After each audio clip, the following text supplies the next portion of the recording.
But let's talk about what thoracic extension is or what those words are. So maybe you know, maybe this is review. But if you don't, the thoracic part of your spine is the part of your spine that is your rib cage part of your spine. All your ribs connect in your thoracic spine, in your thorax. So those 12 vertebrae have a certain curve to them. The spine is not a straight line. It's got a bunch of back and forth curves that it waves up the spine. And so your neck and your lower back have the same curve. Maybe you can guess what that curve is. You know, if you lie on your back, your neck doesn't touch the floor because it has that curve that is a little more this way to it. And then the lower back, same thing, right? You might lie on the floor and your lower back touches the mat. But if you get to the spine part, it probably has a little bit of that curve to it as well. And it's easier to back bend kind of in that part of your spine. And then the thoracic curve has the opposite curve. And maybe you could have figured this out too, because as we age, we often see more and more of that curve come into play. And that part of the spine gets rounder and rounder. And then also, just like as we sit a lot, maybe we're very young, but we're looking at a phone and that curve just gets more and more pronounced. And then you get this real like drive after you've been sitting for a while to kind of stretch and open the other way, which is pretty healthy, just like a cat. At the same time, sometimes what happens is we bend in those other places more, at the neck and in the lower back, because it's easier to do back bending at the neck and the lower back. And so we have this real drawn in feeling and that round thoracic curve. And then when we try to fix it, we don't actually get into that spot. We go into the other spots. Or we go into our shoulder girdle, which we've talked about in here as well. We don't actually get into the spine and get that spine part to open up and lengthen and maybe even back bend a little. So we're going to try to do that today. One way we're going to think about it is breath. We're going to breathe into that space and see if we can get all the ribs moving and that part of the spine moving. Then we're going to think of creating a little length there. And then hopefully we can get into a little extension, which is the back bending, right? So we've got this really compressed spine. If we go straight to back bending, it's just going to come from our neck. So if we can go to a lengthened place first and just try to get it really long, then eventually maybe we can go into actually opening it up a little bit more. So let's start on your back.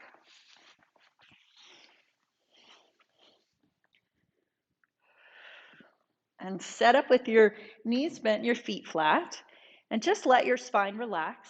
However it drops in the floor is just fine. And then take a moment to scan along your spine. When you're on the floor, if you go to the center of your back, where the spine is, not necessarily paying as much attention to like the right and left half, but really feeling in the center part, what's touching the floor? So my pelvis is touching the floor, that sacrum part down low is touching the floor. My lower back actually doesn't touch the floor very much. It's like just hovering off the floor. And then I feel my rib cage kind of in between the shoulder blades, maybe a little below that as well, and maybe a little above that part of the spine. And then I don't feel my neck on the floor, and then I feel my skull on the floor, my head on the floor. So you might have something kind of similar, or it might be a little bit different. But just kind of track through what feels like is weighted on the floor. And then for a couple breaths, allow yourself to just sink into whatever weight is there. Just relax around the places you feel contact in the floor. Think of breathing, and your exhale makes those spots a little heavier. You're not pushing, you're just like letting go. And as you let go, your spine falls a little bit more.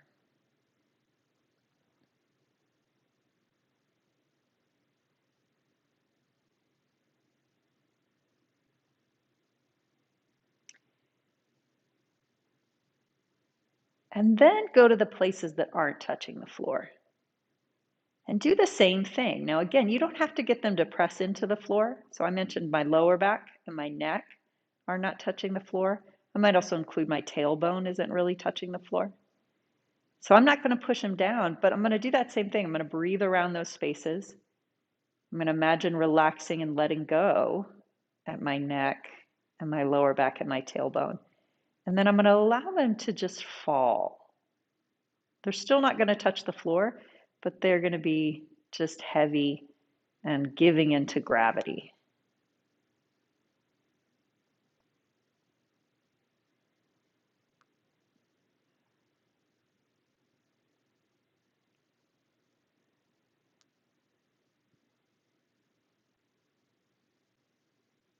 And then let's check in with the breath. In the rib cage, all around the rib cage. As you inhale, imagine your rib cage like a sphere, maybe a balloon, maybe a ball. And imagine as you inhale, you fill up all around the sphere. And as you exhale, the air comes out and that sphere gets smaller. And don't get too rigid about making your inhale perfect, everything perfectly expanding, feeling it all exactly. Just let the image be kind of a light image you observe. Maybe you get some sensation that moves kind of towards that image, expanding and contracting with the inhale and exhale.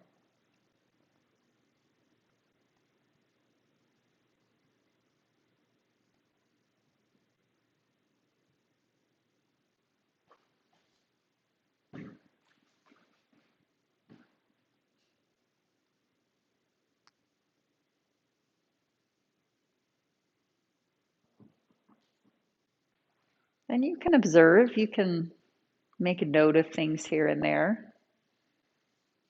So I notice it's a little easier to breathe into my chest than it is to breathe into my back.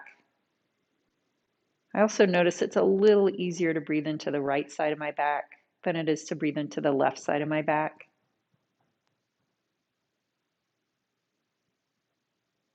But I'm not changing what I'm doing. I'm just observing that and staying with the image. I don't have to fix it necessarily. Just becoming aware of it.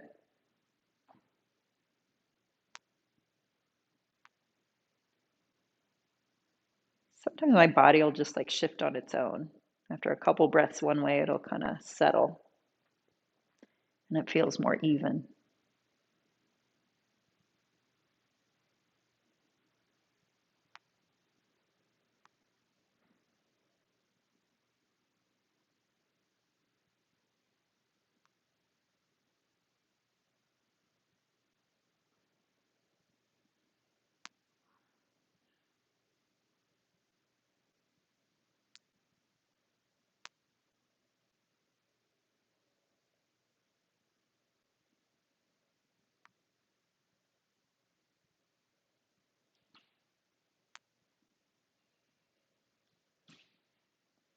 So then from here, we're going to take your arms up to the ceiling, palms facing in towards each other, and kind of soft elbows. We're going to do this movement we've probably done in here before of moving the arms, moving the shoulders without moving the rib cage. So if I move the rib cage, what happens typically is my lower ribs pull up off the floor and my shoulders get heavier as my arms go down. You probably know that. You've maybe done an exercise like this before where you think of sinking and steadying the rib cage as your arms float back overhead. So just try that feeling. Notice where your rib cage is. As you exhale, you keep anchoring the lower ribs. You feel a little freedom in the armpits and the collarbones and the shoulder blades to take the arms back. At a certain point, it gets harder. As the arms get farther back, it gets a little harder to keep the ribs in place.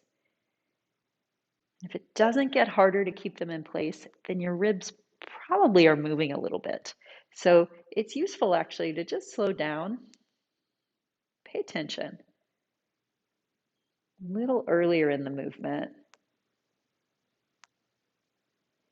And it's definitely not the goal to have the arms touch the floor, because then I'm not going to feel the awareness so much. Once my arms are on the floor, I don't have to hold my arms.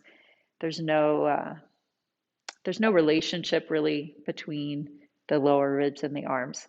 So even if you could get your hands to touch the floor and keep your ribs in place, make sure you keep them a little off for this. You just get better feedback.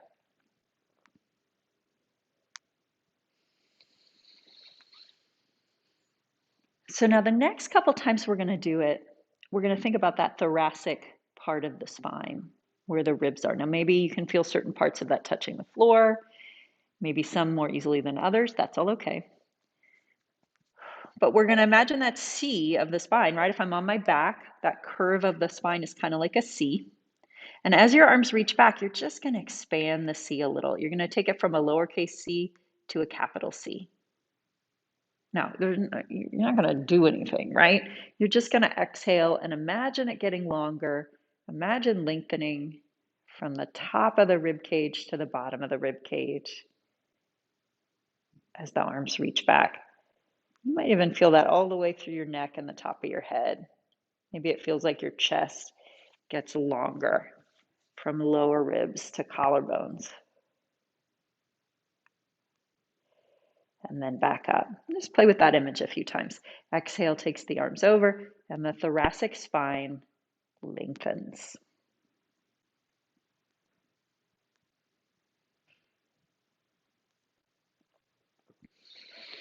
A couple more.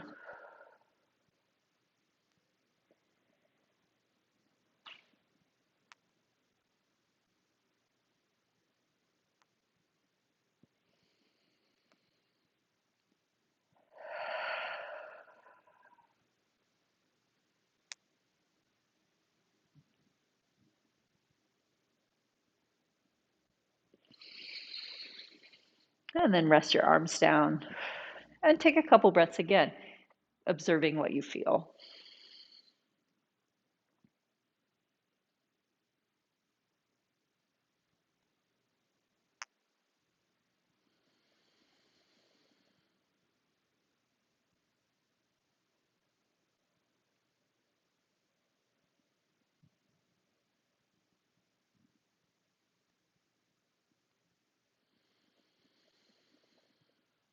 And then, however you like, work your way up to sitting. Okay, so hopefully you're starting to get some image of what that thoracic spine might look like, about how your front body could get a little longer as the thoracic spine opens and gets a little longer, right? It would let my chest feel a little longer too, as well as the backside feel a little longer. And if you can connect that to the arms going overhead, that's going to be really helpful in this next movement that we do, because we're going to do that same action. We're just going to flip it upside down. So we're going to be on your hands and knees with your hands a little bit forward. So again, if you have a cat or a dog, dogs do this too. I think cats do it a little bit more, but dogs do it too. They do that sort of play bow. I'm just like distracted now about what pet might do what. So your hand's a little bit in front of you, and you're kind of in that posture of getting ready to stretch and lengthen the spine. So it's the same thing we just did. The arms are going to go relatively overhead, right? They're going towards the ears as your pelvis moves back. As you think of that thoracic spine getting a little longer, and the space really all the way from your tail to the top of your head, stretching out a little bit, and then coming back to center. So I haven't arched my back, I haven't done a back bend. I'm just thinking longer, top of the head forward, tailbone back, and especially feeling like that thoracic spine could lengthen a little more. A couple more, exhaling as you go back.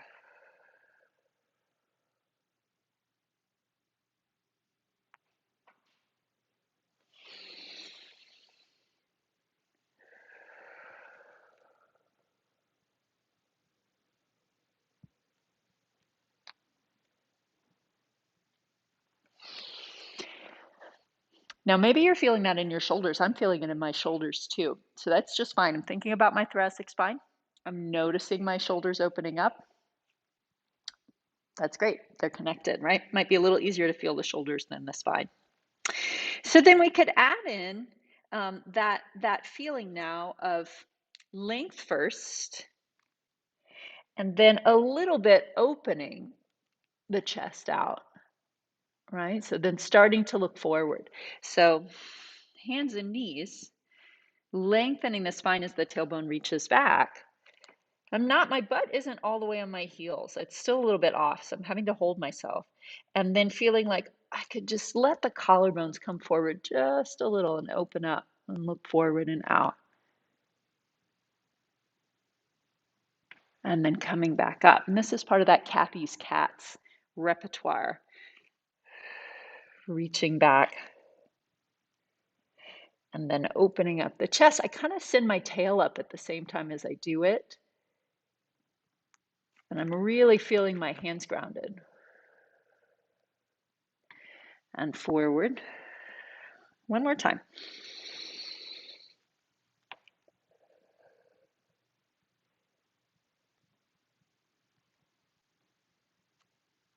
And then resting everything into child's pose.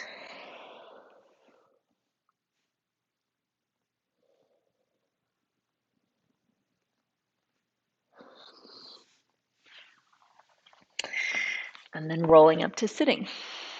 So one of the things that's great about that particular exercise for thoracic extension is it's really hard for you to take it in your lower back just because of how you're so folded in your knees and your hips. It's really hard when you do that back bend for your lower back to take over, which is good because your lower back is so good at taking over when you do any sort of extension. Now, you might end up doing it mostly in your neck, but hopefully with all this imagery and intention, you're getting some of that in your chest. Now, I mentioned that because the next thing we do, it's very easy for you to take it into your lower back. So paying attention to that. We're going to go into the Sphinx position. Another cat image. So the Sphinx position, super easy to just do Sphinx and have the whole thing happen in your lower back. Your pelvis just kind of drops down, your head is up, your rib cage can just totally not extend at all, not lengthen at all.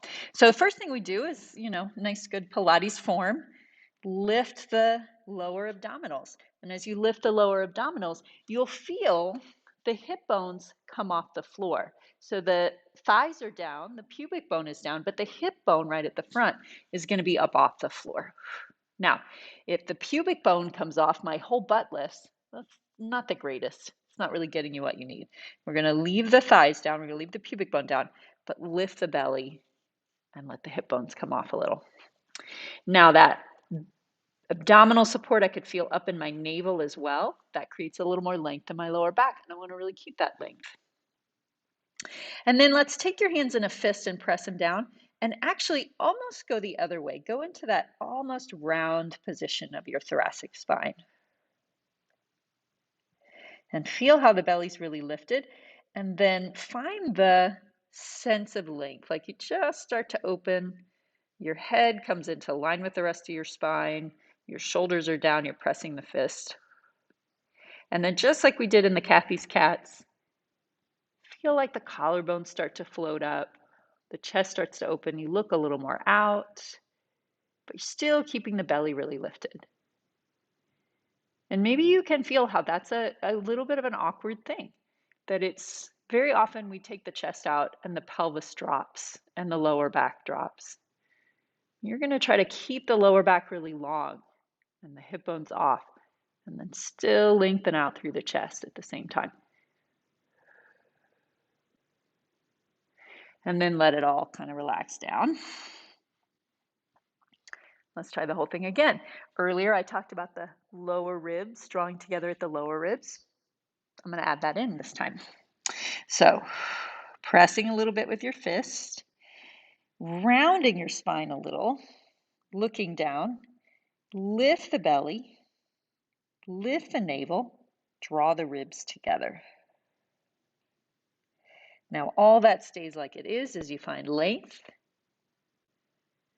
through the thoracic spine, through the head and neck, And then all that stays together, belly, ribs, navel, as the chest opens.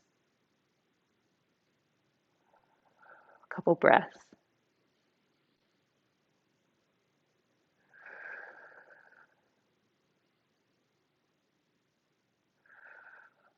And then coming down. And then, however you like, take a little rest. Head on your hands, relax your shoulders. See if you can feel the breath moving through your back here.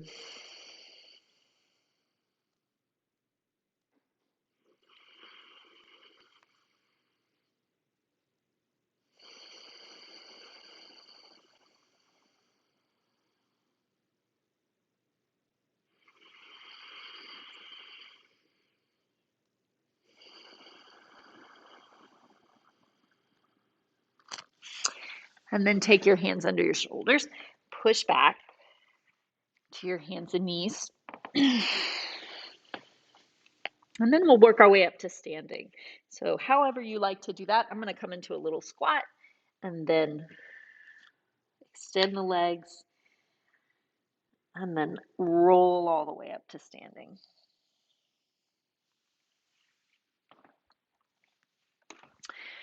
So I don't know about you, but that was really different for me when I was breathing through my back that second time. I could really feel some movement through the back ribs. So hopefully you're getting some of that feeling too as we do a little bit more with the thoracic spine.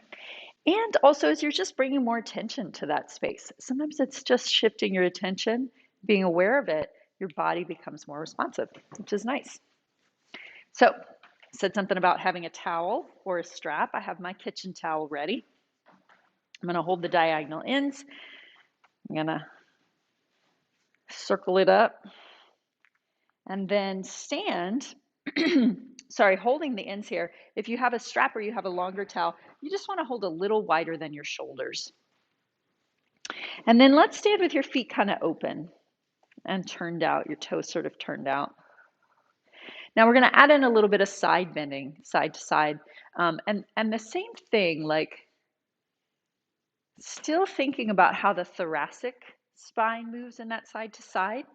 It's definitely easiest to bend in your lower back spine and to keep your chest really stiff when you bend. So take your hands, I'm just moving your hands all around. Take your hands on your chest and just imagine like you were going to turn the dial of your chest a little. Sometimes I think about like a clock face on my chest and I just turn the clock, or like a kitchen timer, those old school kitchen timers, like I was going to turn the timer one way or the other. Really happening from this space here. Kind of loosening all that up. And then we're going to use that with the strap. So we're going to put it all together. So as your arms go to shoulder height, take a moment here. This is very similar to when you were lying on your back and your arms were up to the ceiling. It's the same shoulder position. Now already with my arms in this position, I can feel that my lower back wants to start doing the extension. It's okay. It's good. Good, healthy lower back likes to help, right? But a little less lower back. You don't have to do so much. So draw the ribs in, draw the belly in. And then as your arms reach overhead, can you feel the length in your thoracic spine? Can you imagine it just opens up a little longer, out the neck, out the head, as the shoulders float up. Now we're going to take a little side bend. Turning the sternum, turning that kitchen timer on your chest, and taking a side reach. All the ribs on one side of the body really opening up. And then back to center. I have a little pull out on the strap to give me some feedback. And then right at my chest, turn the dial to reach the other way. And then back to center. So if you're mirroring me, if you're going the same direction I am, you're reaching over to the right and the left ribs are all opening up on that side of the body. And back to center. And then going to the left, the right ribs open up and back to center. And we turn the dial on the chest over to the right and back to center. And turn the dial on the chest over to the left and back to center, and take your arms down and take a little pause. So good. We're going to add one little detail onto that. We're going to do it again, but this time do this movement a little bit side to side. Go down to your pelvis. You can put your hands on your pelvis as you want. And can you feel what it's like when your hips shift one way and your hips shift the other way? Right, that movement right there. Now, really often in side bending, we add that movement in, little superfluous effort. Feldenkrais always talks about superfluous effort, so extra movements that we don't need. So a lot of times if I side bend over to the right, I think, oh, I want to get just a little more movement in the way I do it. I just shift the pelvis over to the left. And when I do that, my spine doesn't have to do that much. I'm taking it down in my hip, and I've no longer got the attention on the spine and the chest. I'm no longer really specifically working in that space. The weight of my body isn't pulling on my spine anymore, really. So I want to hold the pelvis really steady. So just notice the difference. Can you feel when your hip moves and when it doesn't? Using your abdominals to hold it there, reaching over, right? Try the other side just to feel it. Take a side bend over and then shift your pelvis. What's that like? Can you feel the difference when your pelvis is centered and when it's off? When you use your abdominals and you let your body really shift over. So let's try it again. Holding the belly, lengthening the thoracic, leaving the hips in place as you open up through the rib cage, and exhale back to center. And pelvis in place as you lengthen over to the other side and back to center. And reaching over and back to center. And long movement through the thoracic. One more each side.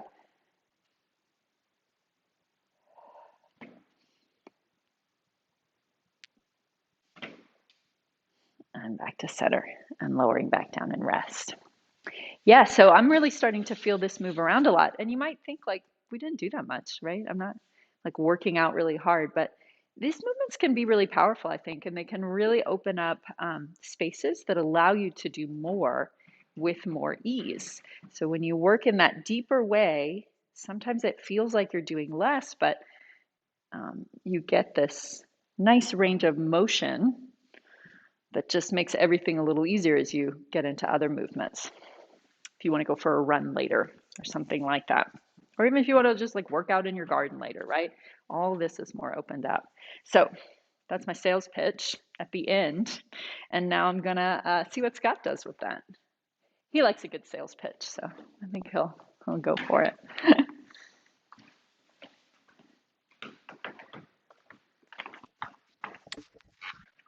All right. So let's continue with that theme. Lower back tends to overwork, neck tends to overwork. And the key is to take the lower ribs and connect them to your belly. So let's intentionally slouch. And I think most of us are good at this. We've practiced for years, if not decades. So go ahead and slouch a little bit. The good news about slouching is that lower ribs are by default connected to the belly. So slouching is not all bad. So see if you can keep that rib connection as you first lift your head up. Let's let the shoulders just stay where they are, kind of slouchy. And in keeping ribs knit and lifting up, I don't know about you, but I'm feeling that lengthening between the shoulder blades that Collette was pointing towards. So see if you can maintain that length. And now work with your shoulders. Lift them a little bit up, draw them a little bit back, and ever so slightly down. Let's take a few breaths here.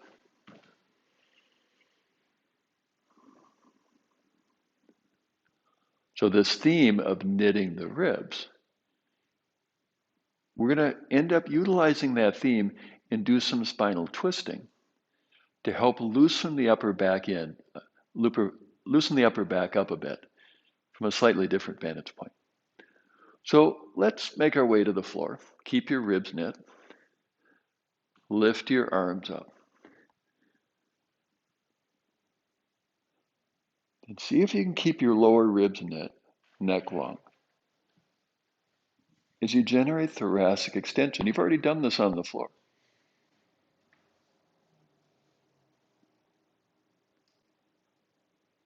And releasing, folding. Let your head hang. We'll revisit this here in a little bit. Then just like you worked on the floor on your belly, reach the crown of your head forward. So length between your shoulder blades, mobility between your shoulder blades, thoracic extension. And then stepping your feet back to yoga pose, head down dog. And we'll spend a little bit of time here in just a bit as well.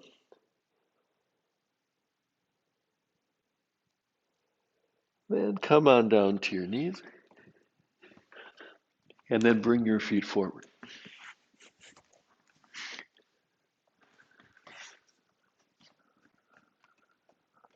So knees bent, feet flat upon the floor. For most of us, ribs by default are knit, connected to the belly. See if you can maintain that connection as you sit up tall. And see if you can maintain that rib-belly connection as you take your left foot forward. And if it's comfortable to do so, bring your right foot up and over. So before you twist, I'm going to do a quick demo. You can maybe predict that we're going to end up twisting to the side like this right here. 9 times out of 10, the whole rib cage shifts, and there's opportunity missed to mobilize the upper back. So the price of admission to get the best benefit is to keep your lower ribs knit, especially the right lower ribs staying connected to the belly. And then as you turn, well, maybe you're already starting to feel more of the movement occurs between the shoulder blades. So keeping your lower ribs connected to your belly. Turn your head, neck, shoulders, upper ribs. Leave your lower ribs where they are. Couple more breaths here, driving the twist into the upper back.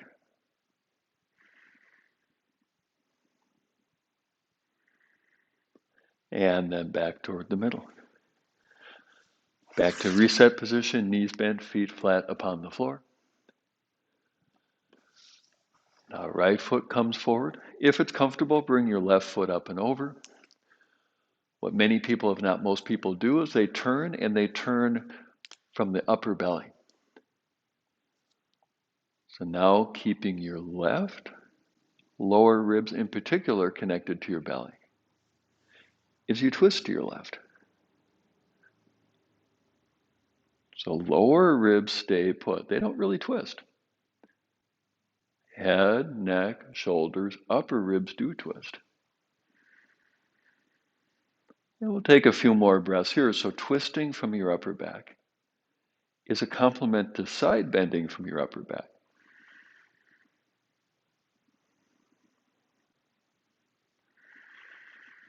And then back in toward the middle. Back to reset position.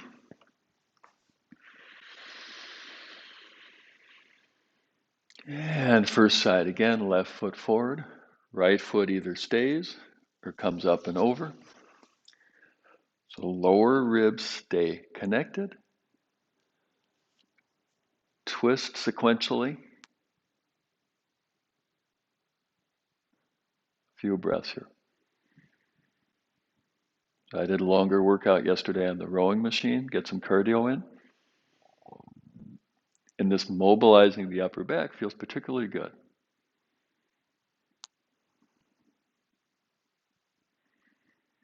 Back in toward the middle. Switching legs. See if you can generate the rotation from your upper back, from right between your shoulder blades. So a complement to the side bending that you just practiced with Collette.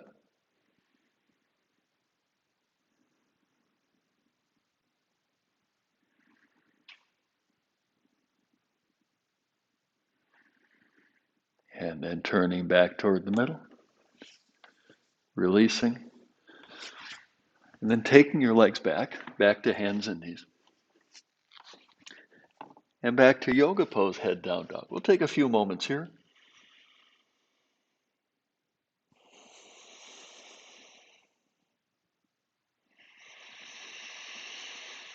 And then with the next exhale, step your feet forward to gorilla. Inhale, fold. Exhale, rise all the way up.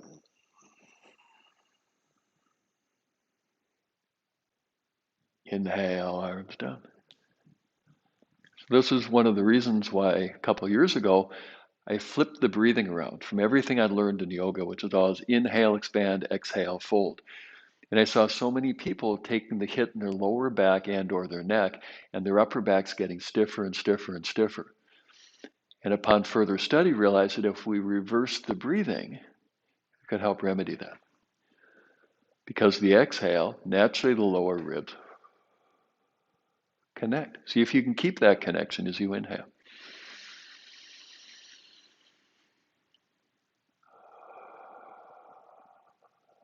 So we talked a bit about keeping the extension out of your lower back, keeping the neck from overcompensating to get the best benefit between the shoulder blades. So inhale here. Use the exhale to facilitate the alignment. So as you reach your arms up and your chin up, it's more between the shoulder blades. Then inhale, arms back down. Exhale up.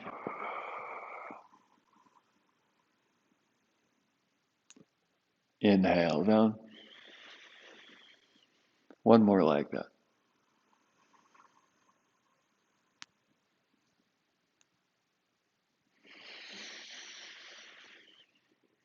All right, then step your feet wide apart. Turn your left foot in and then your right foot out. Let's do a few movements. Exhale, bend. Inhale, straighten. We're going to use movement to stimulate the flow of lubricating fluid in your joints, synovial fluid. So synovial fluid doesn't really tend to flow when we get into position and then hold it. And maybe you're already starting to feel more fluidity in your knee, more fluidity in your hip. That's the magic of motion. Next time your knee in the bent position, let's pause there. Remember, way back at the outset, Collette had that invitation to drop your awareness down in. So from your lower belly tip, bring your hand to your knee, other hand to your hip. And we'll pause here for a few moments practicing knitting your ribs. And see if you can maintain that knitting as you bring your left arm forward and through. And just like we practice in sitting, remember that spinal twist. See if you can keep your ribs knit as you twist to look up.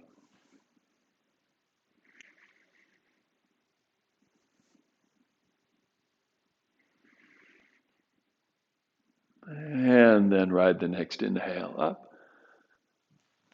Turn back to the front. Second side, turn your right foot in, your left foot out. Exhale, bend. Inhale, straighten. And maybe you can feel your hip, ball, and socket joint.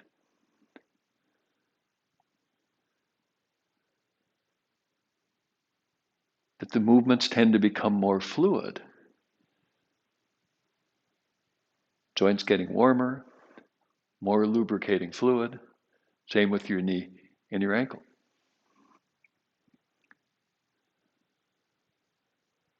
The next time knee in the bent position, pause there. And rather than moving from your head or your shoulders, move from the depth of your belly. Just a little bit of hip tip. Hand to knee, hand to hip. Bring now that right arm forward and through, and see if that little turn to look up at the ceiling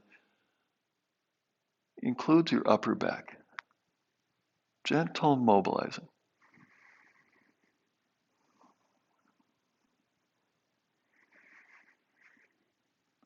And then with the inhale, come up.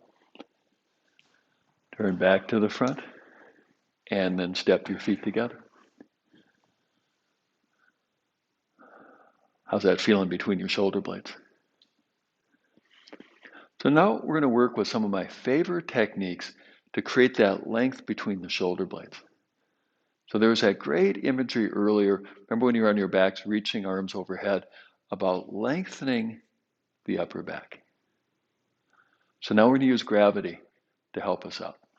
Step your feet wide apart, almost like a giraffe at the watering hole. Then fold from your hips and let your head hang. Now, where you put your hands, a lot of different choices. Hands could stay on your hips. You could have your hands rest on your shins if you'd like. Or if you prefer, fingertips on the floor. And we're going to spend a few moments here. Let the full weight of your head hang to the floor. So we're using the weight of our heads to elongate the spine. Let's take a few more moments here.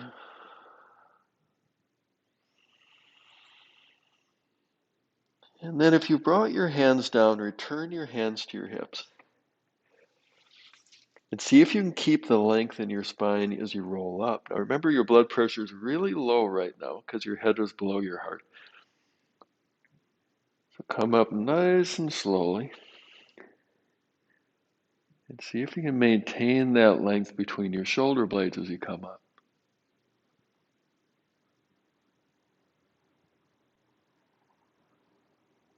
And again, folding.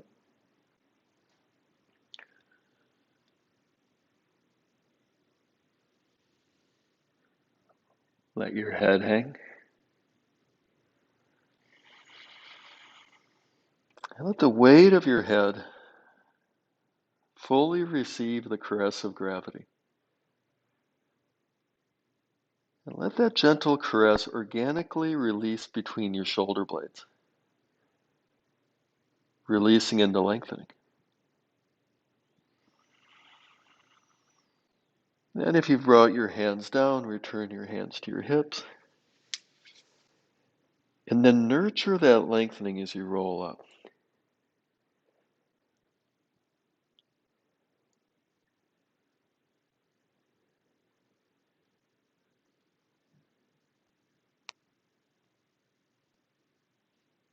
Knit your ribs. Lift up through the crown of your head. The exhale facilitates the knitting, which is why it can be so helpful to go into extension, not with the inhale, but with the exhale. Exhale, thoracic extension.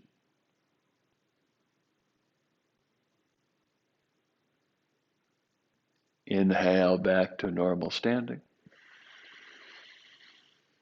And then step your feet together. All right. So we're going to use the out breath to facilitate the knitting. Create extension with that out breath. And then remember that feeling of length? Maybe you're still feeling it. To cultivate that sense of elongation. Let's give it a shot. Use the inhale to create some more length here. Exhale, arms up, generate the extension.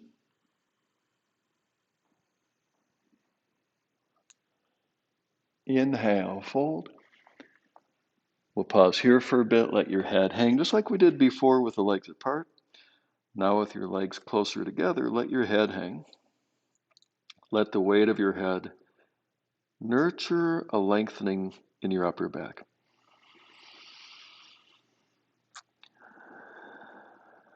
Now with a forthcoming out breath, exhale, thoracic extension, use the length, create more movement. And then with the inhale, step back.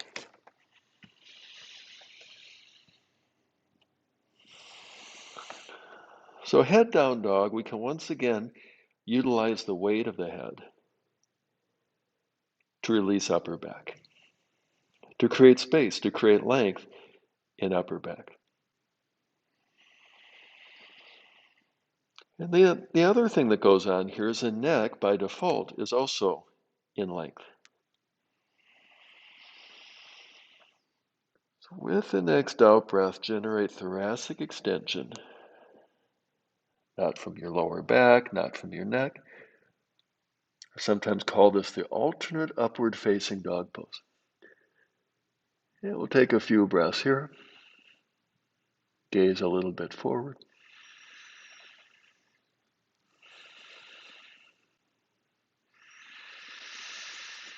And back to typical usual head down dog.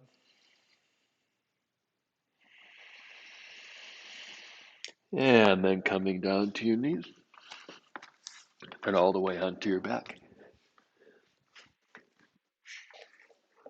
So we're going to go another direction for a bit, because when we talk about the upper back and posture, thoracic mobility,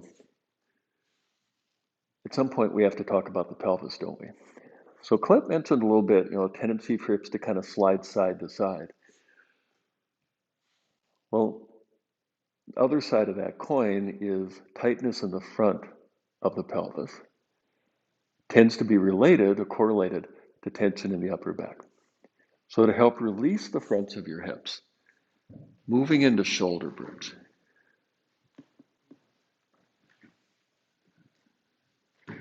And we'll take a few breaths here.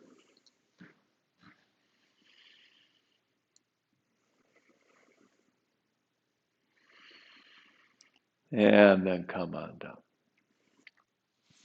So let's get a little bit more specific on how to get the most benefit from the time you spend doing shoulder bridge.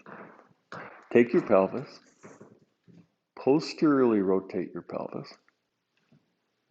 and then maintain that posterior tip of your pelvis as you lift your hips up. And right about here, tend to lose the posterior tilt, don't you? So see if you can sustain it as you keep lifting up. And what I feel is quite a tug in my iliopsoas muscles as I do so. So whether or not you feel that tug deep in, let's take a few deep breaths here.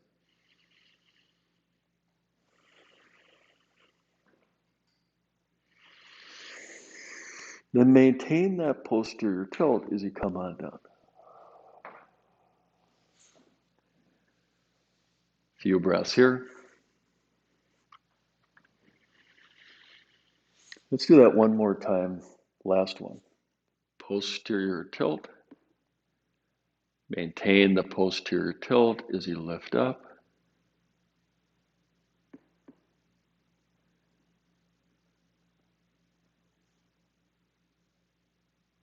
Few breaths up here.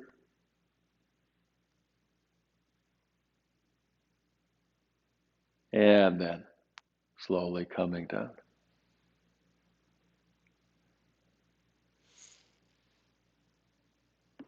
And from your back, sitting up, moving into hands and knees. And then back to head down dog. So that wall back there, move your hips way back toward that wall. And keeping your hips way back toward that wall like they are. With the next out breath, move into alternate upward facing dog pose, like a dog doing a play bow. Couple of breaths here.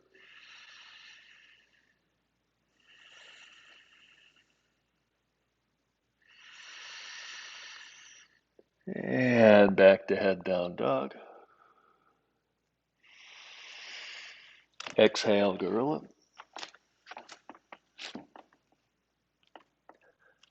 Inhale, fold.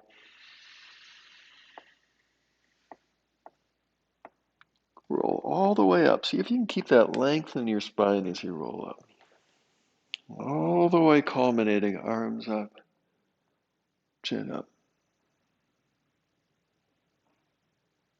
And then bring your arms down. So, to conclude, I'll work a bit here with yoga pose, mountain pose. So I was taught to have the legs glued together. I always felt like that was kind of an unstable base. So you can probably see I have my feet about hip width apart to have a real sense of rootedness to the ground. Then as you let your feet relax into the floor, invite awareness to your pelvic crest. And very gently lift your pelvic crest up toward the ceiling.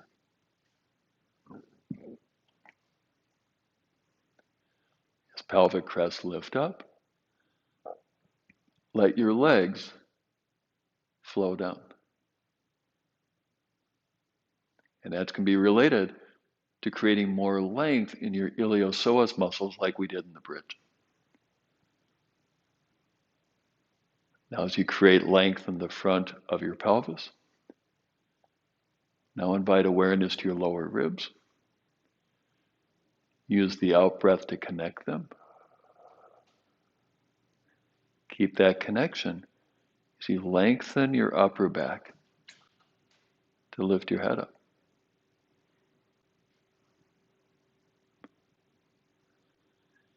Keeping your lower ribs connected, that sense of length in your thoracic spine. As you bring your shoulders a little bit up, a little bit back, not too much. And just the tiniest bit down. I'm going to take a few moments here quietly, exploring what, if any, benefit from all this work between your shoulder blades may be expressing here in standing.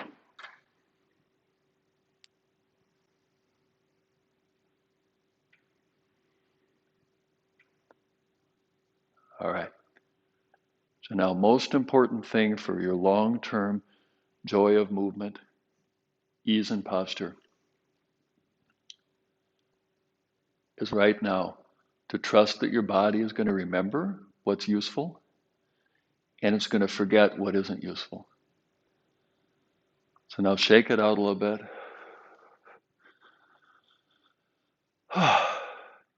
And please don't try and hold any of this stuff throughout the day. Move naturally, freely, joyfully in your body. So thank you so much for joining us. You probably see that there's a lot of Pilates is a thread that moves through what we do here. And our good friend and colleague Megan is going to be doing a webinar at 10:15. And it's going to be the ins and outs, history, philosophy, and some of the techniques of Pilates. So that's going to be at 10:15. I think Collette is putting that link up in the chat. And maybe you can join us. It's free, so should be illustrative and informative. So any comments, questions in today's chat? Looks like it's kind of quiet. Thank you so much for joining us, and let's do this again really soon.